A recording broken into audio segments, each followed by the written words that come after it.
What's going on, everybody, and welcome back to Comic Breakdown. As we jump into today's videos, we're starting off with X-Men Heir of Apocalypse issue number 1. This is the first title coming out of the Krakoan era. Now, if you guys read X-Men issue number 35, Legacy issue number 700, you'll know that Apocalypse was not happy with New Krakoa. And after seeing how that place really turned out, he decided that he's going to go to Arakko. He's going to ensure that Arakko continues down the path that it is going, that it will stay true to his vision of the future. But this means that he has to leave Earth. In leaving Earth, he needs to leave somebody behind that is going to carry on his legacy. And so Apocalypse, he picks his contestants. He prepares a battle, and only one mutant will be left standing. Of the contestants, we have Armageddon Girl, Cable, Cypher, Emma Frost, Exodus, Forge, the Gorgon, Mr. Sinister, Mirage, Penance, Richter, and Wolverine, aka Laura. Needless to say, this is gonna turn out to be one heck of a contest. Now, make sure you guys have subscribed to the channel, make sure that you like this video, and with that being said, let's dive into this breakdown. Alright gang, so as we dive into this issue, we're picking up right in the middle of things. Apocalypse has teleported everybody here to Egypt, to the temple, and the first two contestants that we see is Mirage and Richter. Now, Mirage and Richter are really trying to figure out where the heck they are, wondering if this is Arakko, is this Earth, but it seems they already have the guidelines to what's going on. If there's gonna be someone to shepherd Earth, Apocalypse is gonna test them on Earth. But as the two of them fall down into a trapdoor, this is what lands them into quicksand. A quicksand that is much stronger than anything that had ever been seen. As we jump to the past, Richter in a meditative state, because with the help of Apocalypse, he has been able to reach his true potential, being able to get the two of them out of this situation. Both Richter and Mirage head down a corridor, and this is what takes us to the Gorgon. He is accompanied by Penance. Now, this is interesting because Gorgon's been a character that has been out of the X-Men comics for a minute. If you guys remember, in 10 of Swords, Gorgon died in Otherworld. When you die in Otherworld, resurrection doesn't work the same. And what Gorgon tells us is that he died. He came back wrong in the pages of 10 of Swords, and then he died again. But this time, he passed through the waiting room, a path back to his true self.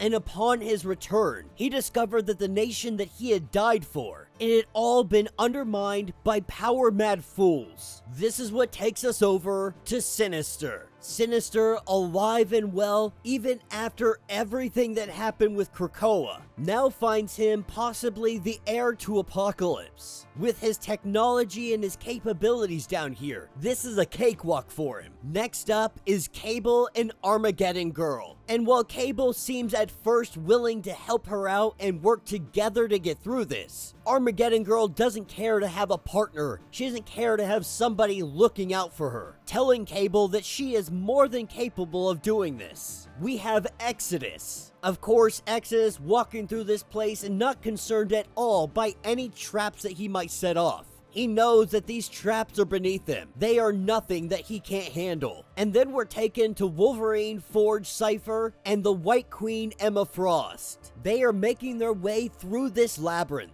trying to figure out what all this means. Apocalypse did come to them, came to Sync, came to Magic, came to Wolverine, offered all three of them the opportunity to be his heir, to be more than an X-Men. And while Sync and Magic both turned him down, Laura liked the proposition. As we pick up in the past, we pick up with Archangel and Sunfire. They arrive on Arakko. With no Krakoan gates, it is a little bit harder to get to this place. Both Archangel and Sunfire at first confused because they thought the other one had sent for them. The truth is, Apocalypse is the one that sent for them. That of all of his horsemen, these two have been the ones by his side, the greatest ones by his side. The ones with great potential, each of them suffering for him, emerging stronger, tempered by the flame of the revelation. But Apocalypse says that they must be tested further. This is where Archangel loses it. He has went through hell for Apocalypse. He has done so for the good of mankind. He put aside his own pain. He watched Apocalypse take a seat at the Quiet Council. He trusted Professor Xavier, Magneto, all on Apocalypse's word. But Archangel doesn't want to become him. He doesn't want anybody to become Apocalypse. And Apocalypse tries to plead his case with them, saying that he could have met them anywhere on Earth. But he chose this place because when Earth was young, he watched his homeland cleaved in two. Arakko suffered, but it endured. He did all that he could to prepare the mutants left behind to one day rejoin the family, to make their kind strong.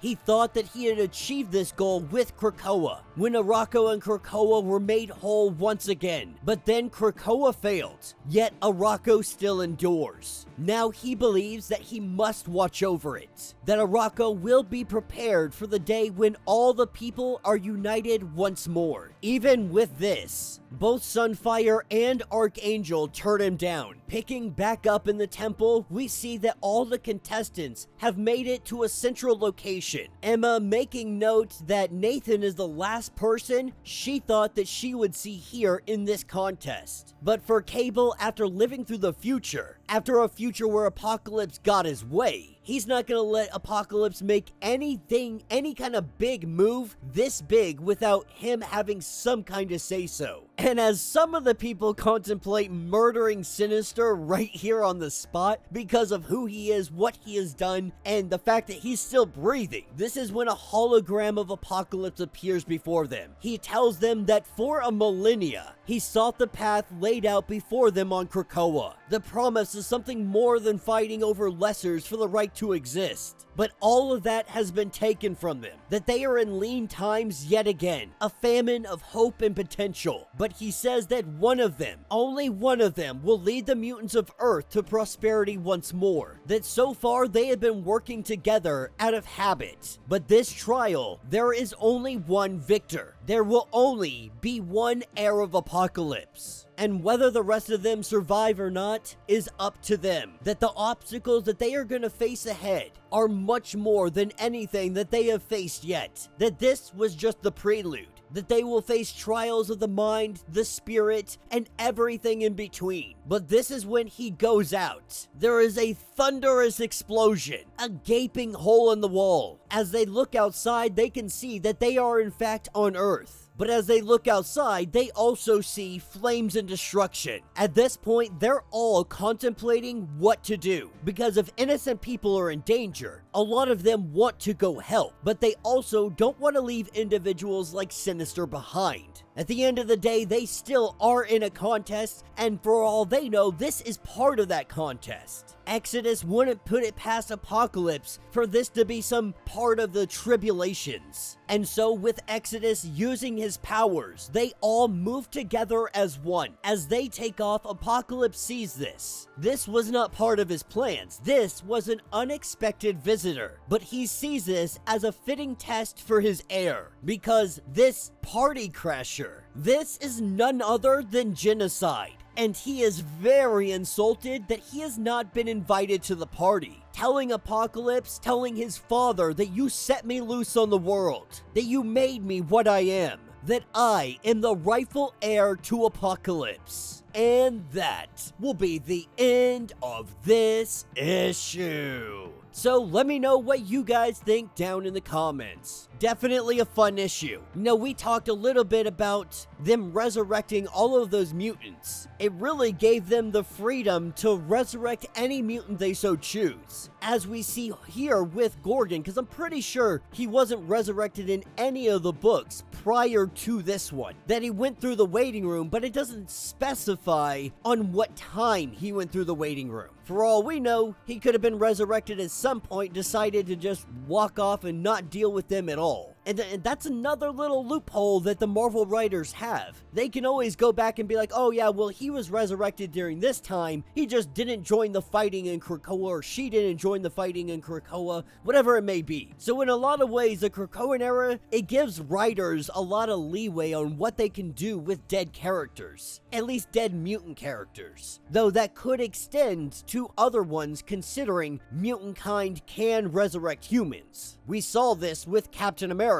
But this is an interesting team. Instinctively, I want to say that someone like Exodus, someone like Sinister, makes the most logical conclusion for the Heir of Apocalypse. Now, don't get me wrong, I love X-23, I love Laura's Wolverine, but at the end of the day, we're talking about somebody that's filling the shoes of Apocalypse. Their power set has to be stupid strong. I like the idea of Forge. Forge gets I would say he gets underestimated quite a bit, but with his capabilities, the sky truly is the limit. Cypher, I don't really understand why he's here. I can get Emma Frost, I can understand Cable, I can even understand Penance. Though I wouldn't put Penance in the realm of possibility of actually winning this thing. But let me know what you guys think. Who do you guys think is going to win this contest? My money is personally on Exodus, but his arrogance could get him knocked out pretty early in the contest, depending on what trials they face up ahead. And if I don't say Penance, I really feel like it's either going to be Forge or maybe Gorgon. But let me know your thoughts, let me know your theories. If you want to get caught up on everything that happened with the X-Men during the Krakoan era, check out the links in my description as well as the top of this video. That's going to get you completely caught up on everything that has been going on with X-Men titles leading up to this comic. If you would like to support the channel, you can always do so by joining the channel membership, much like Patreon, having multiple different tiers, from $1